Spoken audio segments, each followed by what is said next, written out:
ಎಲ್ಲರಿಗೂ ನಮಸ್ಕಾರ. ನಾನು ನಿನ್ನೆ ಕಥೆಯನ್ನು ಮುಂದುವರ್ಸಕತ್ತೀನಿ. ವಿಕ್ಕಿ ಅರೋರ ಅನ್ನುವಂಥ ಒಬ್ಬ ರೌಡಿ. ಆ ರೌಡಿ ಏನಂತಂದರೆ ಜೈಲನ್ನು ಸೇರಿದಾಗ ಒಬ್ಬ ಮುಖ್ಯ ಅಧಿಕಾರಿಯಾಗಿ ಬೆಳಿಬೇಕು, ಆರ್ಮಿ ಆಫೀಸರ್ ಆಗಬೇಕು ಅನ್ನುವಂಥ ಕನಸನ್ನು ಕಟ್ಟಿಕೊಂಡಂಥ ಈ ವಿಕ್ಕಿ ಏನಂತಂತಂದ್ರೆ ಈ ಅಪರಾಧದ ಒಂದು ಪ್ರಪಂಚದೊಳಗೆ ಕಾಲಿಡ್ತಾನೆ. ಅನಿವಾರ್ಯ ಕಾರಣದಿಂದಾಗಿ ದೊಡ್ಡ ರೌಡಿಯಾಗಿ ಬೆಳೀತಾನೆ. 9 ವರ್ಷಗಳ ಶಿಕ್ಷೆ ಇದ್ದದ್ದು ಶಿಕ್ಷೆಯನ್ನು ಅನುಭವಿಸ್ತಾ ಇರ್ತಾನೆ ಅವನು ಜೈಲಿನಲ್ಲಿ. ಆ ಹೊತ್ತಿನೊಳಗೆ ಈ ರವೀಂದ್ರನಾಥ್ ಟ್ಯಾಗೋರ್ ಅವರ ನೃತ್ಯ ರೂಪಕವನ್ನು ಮಾಡಿಸುವುದಕ್ಕಾಗಿ ಅಲ್ಲಿ ಒಡಿಸ್ಸಾದ ಖ್ಯಾತ ಒಬ್ಬ ನೃತ್ಯ ನಿರೂಪಕಿ ಅಲಕ್ನಂದ ರಾವ್ ಎನ್ನವರು ಅಲ್ಲಿ ಬರ್ತಾರೆ. ಇವನನ್ನೇ ಆ ವಾಲ್ಮೀಕಿಯ ಪಾತ್ರಕ್ಕಾಗಿ ಅವರು ಆಯ್ಕೆಯನ್ನು ಮಾಡ್ಕೋತಾರೆ. ಆವಾಗ ಇದರದ್ದು ಏನಂತಂತಂದ್ರೆ ಈ ನಾಟಕ ನೃತ್ಯ ರೂಪದ ಈ ಒಂದು ತಾಲೀಮ್ ಇದನ್ನು ನಡೆಯೋಕ್ಕೆ ಶುರು ಮಾಡ್ತೈತಿ, ಪ್ರಾಕ್ಟೀಸ್ ಚಾಲೂ ಆಗ್ತೈತಿ. ಅವಾಗ ಏನಂತಂತಂದ್ರೆ ಈ ಪ್ರಾಕ್ಟೀಸನ್ನು ಮಾಡ್ತಾ ಆ ಒಂದು ಕೊಲೆ, ಸುಲಿಗೆ, ದರೋಡೆ ಇವುಗಳನ್ನೇ ಜೀವನದೊಳಗೆ ಅಳವಡಿಸಿಕೊಂಡಂಥ ರತ್ನಾಕರ ಅನ್ನುವಂಥ ಒಬ್ಬ ಬೇಡ ಋಷಿಯಾಗಿ ಪರಿವರ್ತನೆ ಹೊಂದಿ ರಾಮಾಯಣವನ್ನೇ ಬರೆದು ಲೋಕವಿಖ್ಯಾತನಾದಂಥ ಕಥೆ ಅದು. ಆ ಕಥೆಯನ್ನು ಇವರು ನಾಟಕವಾಗಿ ಅವರು ಪ್ರಾಕ್ಟೀಸ್ ಮಾಡಿಸ್ತಾ ಏನಾಯ್ತು ಅಂತಂದ್ರೆ ಈ ಒಂದು ವಿಕ್ಕಿಗೆ ಅದು ತನ್ನದೇ ಕಥೆ ಅನ್ನಿಸ್ತಾ ಇರ್ತದೆ ಎಷ್ಟೋ ಸಲ. ಯಾಕಂದ್ರೆ ಅದನ್ನೇ ಕೆಲಸವನ್ನು ಮಾಡ್ತಿದ್ನು. ನಾನು ಎಷ್ಟೋ ಈ ಕೆಲಸವನ್ನು ನಾನು ಮಾಡೀನಲ್ಲ, ಅವರ ಈ ಒಂದು ಕಥೆ ನನ್ನ ಜೀವನಕ್ಕೆ ಹೋಲ್ತೈತಲ್ಲ, ನನ್ನ ಜೀವನದಿಂದ ಎಷ್ಟೋ ಜನರಿಗೆ ನಾನು ಅನ್ಯಾಯವನ್ನು ಮಾಡೇನಿ, ಅವ್ರ ಮನಸ್ಸನ್ನು ನೋಯಿಸೇನಿ, ಇದನ್ನೆಲ್ಲ ಮಾಡೇನಲ್ಲ ಅಂತಂದು ಹೇಳಿ ಆತನಿಗೆ ಅನ್ನಿಸ್ತಾ ಇತ್ತು. ಆವಾಗ ಆ ಪ್ರಾಕ್ಟೀಸನ್ನು ಮಾಡಿಸ್ತಾ ಏನಾಕಿತ್ತು ಅಂತಂದ್ರೆ ಆ ಅಲಕ್ನಂದ ಮೇಡಮ್ ಹೇಳ್ತಿದ್ರು, ನೋಡು, ಒಬ್ಬ ಕೇಳಿದ್ರೆ ಜಗತ್ತು ಅವನ್ನ ಯಾವಾಗಲೂ ನೆನಪಿಡೋದಿಲ್ಲ. ನೀನು ಏನಂತಂದ್ರೆ ನಿನ್ನೊಳಗಿರುವಂಥ ರತ್ನಾಕರನನ್ನು ನೀನು ಕೊಂದು ಹಾಕು, ವಾಲ್ಮೀಕಿ ಇದ್ದಾವ ಹುಟ್ಟಿ ಬರಬೇಕು ಅಂತಂದು ಹೇಳ್ತಿದ್ರು. ನೀ ಅದೇ ಪಾತ್ರವನ್ನು ಮಾಡಾಕತ್ತಿದ್ದಿ, ರತ್ನಾಕರನ ನೀ ಸಾಯಿಸಬೇಕು, ಒಬ್ಬೊಳ್ಳೆ ವ್ಯಕ್ತಿ ಆಗ್ತೀಯ ನೀನು ಅಂತಂದು ಹೇಳಿ ಅವನು ಪ್ರೋತ್ಸಾಹ ಕೊಡ್ತಿದ್ರಿ ಯಾವಾಗಲೂ. ಆನಂತರ 2008ರಲ್ಲಿ ಏನಂತಂತಂದ್ರೆ ಈ ಜೈಲು ಹಕ್ಕಿಗಳಿಂದ ನೃತ್ಯ ರೂಪಕ ಅನ್ನುವಂಥ ಒಂದು ಈ ನಾಟಕವನ್ನು ಏನಂತಂದ್ರೆ ಒಂದು ದೊಡ್ಡ ಸ್ಟೇಡಿಯಮ್ದೊಳಗೆ ಅವರು ಒಂದು ಈ ಪ್ರಾರಂಭ ಮಾಡಿದರು. ಅಂದರೆ ಅದನ್ನ ಅಲ್ಲಿ ನಡ್ಸಕತ್ತಿರು. ಅವಾಗ ಏನಾಯಿತು ಅಂತಂತಂದ್ರೆ ಈ ಪೊಲೀಸ್ ಕಮಿಷನರ್ ಇದ್ದವರು ಈ ಕೈದಿಗಳಿಂದ ಮಾಡ್ಸಕತ್ತಾರಲ್ಲ, ಅದಕ್ಕೆ ಅವ್ರು ಹೇಳಿದರು, ನೀವೇನಾದರೂ ತಪ್ಪಿಸ್ಕೊಂಡು ಓಡಿ ಹೋಗಕ್ಕೆ ಪ್ರಯತ್ನ ಮಾಡಿದ್ರಿ ಅಂತಂದ್ರೆ ನಿಮಗೆ ನಾವು ಗುಂಡ ಹಾರಿಸ್ತೀನಿ ಅಂತಂದು ಹೇಳಿ ಅವರು ತಾಕೀತು ಮಾಡಿದರು, ಎಚ್ಚರಿಕೆಯನ್ನು ಕೊಟ್ಟಿದ್ರು. ಆವಾಗ ಆ ಒಂದು ಕಲಾಕ್ಷೇತ್ರದಲ್ಲಿ ಈ ಒಂದು ನೃತ್ಯ ರೂಪಕ ನಡಿಬೇಕಾದ್ರೆ ಈ ಹುಡುಗ ಈ ವಿಕ್ಕಿ ಅವೇನಂತಂದ್ರೆ ಇಷ್ಟು ಮನಮುಟ್ಟುವಂಗೆ ಆ ಅಭಿನಯವನ್ನು ಮಾಡಿದ್ನಲ್ಲ, ಅವನಿಗೇನಂತಂದ್ರೆ ಅದು ತನ್ನದೇ ಕತೆ ಅಂತಂದು ಹೇಳಿ ಅನ್ನಿಸ್ತಾ ಇತ್ತು. ಹೀಗಾಗಿ ಆತ ಏನಂತ ಅದ್ಭುತವಾಗಿ ಅಭಿನಯವನ್ನು ಮಾಡಿದಾಗ ಅಲ್ಲಿರುವಂಥ ಎಲ್ಲರೂ ಇಷ್ಟು ಕಿವಿ ಗಡಿಚೆಕ್ಕುವಂತೆ ಚಪ್ಪಾಳೆಯನ್ನು ತಟ್ಟಿದರು. ನೀ ಬಾಲಾ ಬಿಚ್ಚರ್ ಗುಂಡು ಹಾರಿಸ್ತೀನಿ ಅನ್ನುವಂಥ ಪೊಲೀಸ್ ಕಮಿಷನರ್ ಬಂದು ಅವನನ್ನು ಬೆನ್ನನ್ನು ತಟ್ಟಿದರು.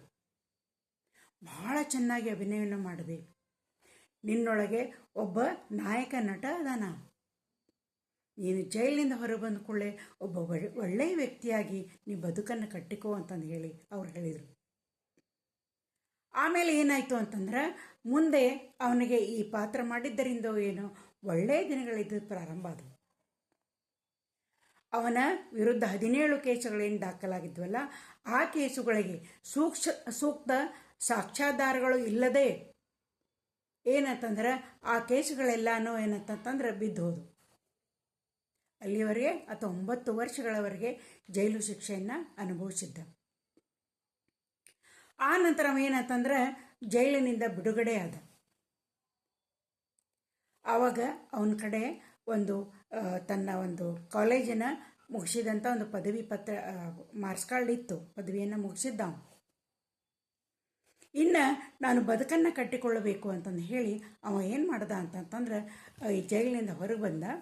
ಅವನ ಈ ನೃತ್ಯ ರೂಪಕದಿಂದ ಅವನ ಹೆಸರು ಅನೇಕ ಪತ್ರಿಕೆಗಳಲ್ಲಿ ಬಂತು. ಆತನ ಅಭಿನಯವನ್ನು ಎಲ್ಲರೂ ಹೊಗಳಿ ಬರೆದಿದ್ರು. ಹೀಗಾಗಿ ಏನಾಯಿತು ಅಂತಂದ್ರೆ ಈ ಬಂಗಾಳಿ ಸಿನಿಮಾಗಳಲ್ಲಿ ಈ ನಾಯಕ ನಟನ ಜೊತೆ ಅಭಿನಯಿಸುವಂಥ ಅವಕಾಶಗಳು ಅವಾಗ ಬರಾಕತ್ತು. ಎಷ್ಟೋ ನಾಯಕ ನಟರ ಜೊತೆ ಆತ ಅಭಿನಯವನ್ನು ಮಾಡ್ದ. ಬೆಸ್ಟ್ ಆ್ಯಕ್ಟರ್ ಅವಾರ್ಡನ್ನು ತಗೊಂಡ. ಹೀಗಾಗಿ ಆ ನಂತರ ಏನಾಯ್ತು ಅಂತಂದ್ರೆ ಈ ಬಂಗಾಳಿ ಅಷ್ಟೇ ಅಲ್ಲ, ಮಲಯಾಳಂ ಚಿತ್ರಗಳಲ್ಲಿ ಕೂಡ ಅನೇಕ ಚಿತ್ರಗಳಲ್ಲಿ ಆತ ಅಭಿನಯವನ್ನು ಮಾಡ್ದ. ಎಲ್ಲರಿಂದಲೂ ಒಳ್ಳೆಯ ಪ್ರಶಂಸೆಯ ಮಾತುಗಳಿದ್ದದ್ದು ಬರಾಕತ್ತು. ಅವಾಗ ಏನಾಯಿತು ಅಂತಂದ್ರೆ ಮುಂದೆ ಅವನಿಗನ್ನಿಸ್ತು, ಅವನ ತಾಯಿ ಹೇಳಿದ್ಲು, ನೀನು ಒಳ್ಳೆಯ ರೀತಿಯಿಂದ ಅಭಿನಯಿಸಕತ್ತಿದ್ದಿ, ಆದರೆ ಮತ್ತೆ ನೀ ಬೇರೆ ಒಂದು ಕೆಲಸವನ್ನು ನೀ ಹುಡುಕೋ. ಬೇರೆ ಯಾರಾದರೂ ಮತ್ತೆ ನಟರು ಬಂದರು ಅಂತಂದ್ರೆ ನೀನು ಈ ಕೆಲಸದಿಂದ ನೀನು ರಿಟೈರ್ ಆಗೋದು ಬೇಡ, ಅಥವಾ ಈ ಕೆಲಸನ ನೀನು ಯಾರು ತೆಗೆದು ಆಗದಂಗೆ ನೀವೊಂದು ಬೇರೆ ಉದ್ಯೋಗವನ್ನು ನೀ ಪ್ರಾರಂಭ ಮಾಡು ಅಂತಂದು ಹೇಳಿ ಅವ್ರ ತಾಯಿ ಹೇಳಿದ್ಲು. ಅವಾಗ ಅವ ಏನು ಮಾಡ್ದ ಅಂತಂದ್ರೆ ತನ್ನ ಡಿಗ್ರಿ ಸರ್ಟಿಫಿಕೇಟ್ ಇತ್ತಲ್ಲ ಅದನ್ನು ಹಿಡ್ಕೊಂಡು ಎಷ್ಟೋ ಕಡೆಗಳಲ್ಲಿ ಕೆಲಸಕ್ಕಾಗಿ ಆತ ಅರ್ಜಿಯನ್ನು ಹಾಕ್ತಿದ್ದ. ಅಲ್ಲಿ ಹೋಗಿ ಆತ ಇಂಟರ್ವ್ಯೂವನ್ನು ಕೊಟ್ಟು ಬರಕತ್ತ. ಆಗ ಅವರೆಲ್ಲ ಕೇಳ್ತಿದ್ರು, ನಿಂದು ಡಿಗ್ರಿ ಆಗೈತಿ, 9 ವರ್ಷ ಏನು ಮಾಡಿದಿ ನೀನು, ಎಲ್ಲಿದ್ದಿ ಅಂತಂದು ಹೇಳಿ ಕೇಳ್ತಾಯಿದ್ರು. ಆಮೇಲೆ ಕೆಲವೊಬ್ರು ಏನಂತಂತಂದ್ರೆ ನೀನು ರೌಡಿ ಆಗಿದ್ದವ, ನಿನ್ನ ನಾವೇನು ಕೆಲಸಕ್ಕೆ ಇಟ್ಕೊಳ್ಳೋಣ, ಮುಂದೆ ನೀ ಏನಾದರೂ ನಮಗೂ ಅಪಾಯ ಮಾಡಿದೆ ಅಂದ್ರೆ ಏನು ಮಾಡೋದು ಅಂತಂದು ಹೇಳಿ ಅವನನ್ನು ಕೆಲಸಕ್ಕೆ ಸೇರಿಸ್ಕೊಳ್ಳೋದನ್ನು ನಿರಾಕರಣೆ ಮಾಡಾಕತ್ತರು. ಅವ್ನು ಭಾಳ ಸಿಟ್ಟು ಬರ್ತಿತ್ತು. ಅವಾಗ ಅವಂಗೆ ಅನ್ನಿಸ್ತಿತ್ತು, ನಾವೊಬ್ಬ ರೌಡಿ ಆದಾಗ ಇದೇ ಸಮಾಜ ನನಗೆ ಇಷ್ಟೊಂದು ಗೌರವವನ್ನು ಕೊಡ್ತಿತ್ತು, ನನ್ನ ನಮಸ್ಕಾರ ಸರ್ ಅಂತ ಅಂತಿದ್ರು. ಅವರ ಕಣ್ಣುಗಳಲ್ಲಿ ಕಂಡು ಕಾಣದಂಗೆ ಭಯ ಇರ್ತಿತ್ತು. ಅಷ್ಟೊಂದು ಗೌರವವನ್ನು ಕೊಟ್ಟಂಥ ಜನ ಇವತ್ತು ನಾ ಅದನ್ನೆಲ್ಲನೂ ಪಕ್ಕಕ್ಕೆ ಸರಿಸಿ ಒಬ್ಬ ಒಳ್ಳೆಯ ವ್ಯಕ್ತಿಯಾಗಿ ಬಾಳಬೇಕು ಅಂತಂದ್ರೆ ಈ ರೀತಿ ನನಗೆ ಇವರು ಮಾಡಕತ್ತಾರಲ್ಲ, ನನ್ನ ಉತ್ಸಾಹವನ್ನು ಈ ರೀತಿ ಇವರು ತಣ್ಣೀರು ಹೆಚ್ಚಾಕತ್ತಾರಲ್ಲ ಅಂತಂದು ಹೇಳಿ ಆತನಿಗೆ ಭಾಳ ವೇದನೆ ಆಗ್ತಿತ್ತು. ಆಮೇಲೆ ಅವ್ರಿಗೆ ಅಲ್ಲಕನಂದ ಅವರ ಮಾತುಗಳು ನೆನಪಿಗೆ ಬರ್ತಾಯಿತ್ತು. ಆ ಹೊತ್ತಿನೊಳಗೆ ಭಾಳ ಸಿಟ್ಟು ಬರ್ತಿತ್ತು ಅವ್ನು ಜನರ ಈ ವರ್ತನೆಯನ್ನು ನೋಡಿ.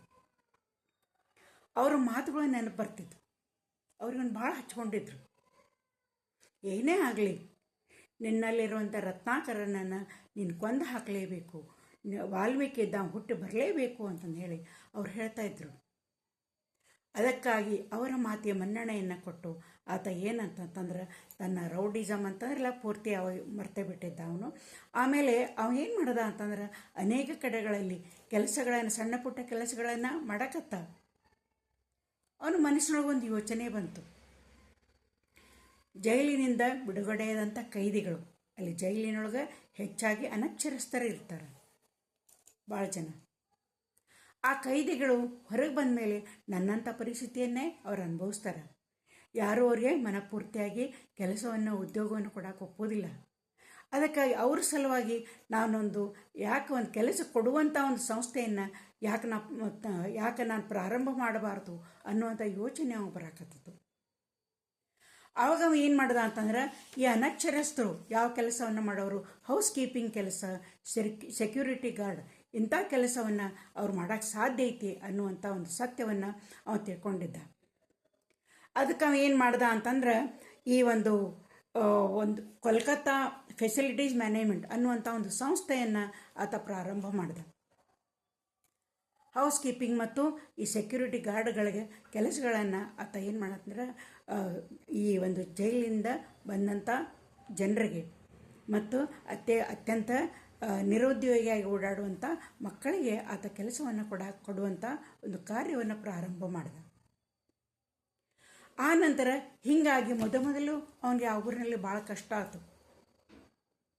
ಆವಾಗ ಅವ್ರ ತಾಯಿ ಹೇಳಿದ್ಲು, ನೀ ಬೇರೆ ಯಾವುದಾದ್ರು ಊರಿಗೆ ಹೋಗಿ ನೀನು ಬದುಕನ್ನು ಕಟ್ಟಿಕೋ ಅಂತ ಹೇಳಿದಾಗ ಆತ ಹೇಳ್ದ, ಎಲ್ಲಿ ಹೋದ್ರೂ ಈ ಒಂದು ಕುಖ್ಯಾತಿ, ಮೊದಲ ಕುಖ್ಯಾತಿಯಾಗಿದ್ದ ಅನ್ನುವಂಥ ಹೆಸರು ನಾನು ಬೆನ್ನು ಬಿಡೋದಿಲ್ಲ.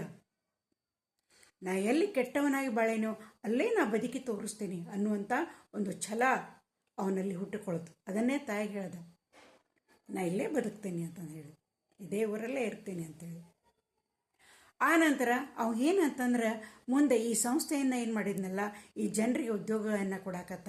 ಆಮೇಲೆ 500 ಜನ ಏನಂತಂದ್ರೆ ಅವನಲ್ಲಿ ಉದ್ಯೋಗವನ್ನು ಮಾಡ್ತಾಯಿದ್ರು, ಆ ಸಂಸ್ಥೆಯೊಳಗೆ ಉದ್ಯೋಗವನ್ನು ಮಾಡ್ತಾಯಿದ್ರು.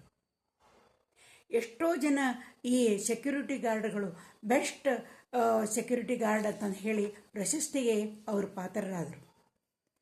ಅಲ್ಲದೆ ಇವನಿಗೆ ಈ ಒಂದು ವಿಕ್ಕಿ ಅರೋರಾಗೆ ಚೇಂಜ್ ಮೇಕರ್ ಆಫ್ ಇಂಡಿಯಾ ಅನ್ನುವಂಥ ಒಂದು ಪ್ರಶಸ್ತಿ ಇದ್ದದ್ದು ಬಂತು. ಎಷ್ಟೋ ಜನರ ಬಾಳಿಗೆ ಆತ ಬೆಳಕನ್ನು ತೋರಿಸಿದ. ಒಬ್ಬ ರೌಡಿಯಾದಂಥ ಯುವಕ ವಾಲ್ಮೀಕಿಯವರ ಪಾತ್ರದ ಒಂದು ಪ್ರಭಾವದಿಂದ, ಅಲಕನಂದ ಅನ್ನುವಂಥ ಒಬ್ಬ ಮೇಡಮ್ ಅವರ ಒಂದು ಬೆಂಬಲದಿಂದ, ಹಿತನುಡಿಗಳಿಂದ ಏನಂತಂದ್ರೆ ಒಬ್ಬ ಒಳ್ಳೆಯ ವ್ಯಕ್ತಿಯಾಗಿ ಆತ ಬಾಳ್ತಾ ಇದ್ದಾನೆ. ಅವನಿಗೆ ನಿಮ್ಮೆಲ್ಲರ ಪರವಾಗಿ, ನಮ್ಮೆಲ್ಲರ ಪರವಾಗಿನೂ ಒಂದು ಬೆಸ್ಟ್ ಆಫ್ ಲಕ್ ಅಂತಂದು ಹೇಳ್ತಾ ಅವನಿಗೆ ಕಥೆಯನ್ನು ನಾನು ಮುಗಿಸ್ತೇನೆ.